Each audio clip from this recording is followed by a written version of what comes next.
Hello, welcome to my channel. Today we are back in Wales and we will see one of the castle ruins next to the ocean. Don't forget to subscribe to my channel, like, leave a comment, and thank you for watching this video. Enjoy it.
This timber castle, later reinforced with stone, changed hands repeatedly as the Normans warred with the native Welsh, who were firmly ensconced in this area of mid-Wales.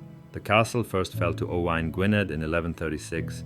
The castle's ownership switched at least 3 more times before being captured by Llywelyn the Great in 1221. Scholars believe that Llywelyn probably razed the castle and rebuilt another one in its place. It is not mentioned again until Edward I erected what is now known as Aberystwyth Castle a mile north of this site.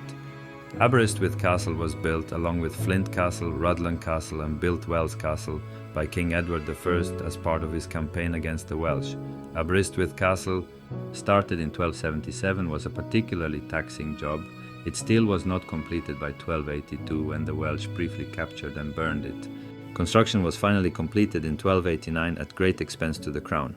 The castle was subjected to a lengthy siege during the revolt of Madog Llywelyn in 1294-5.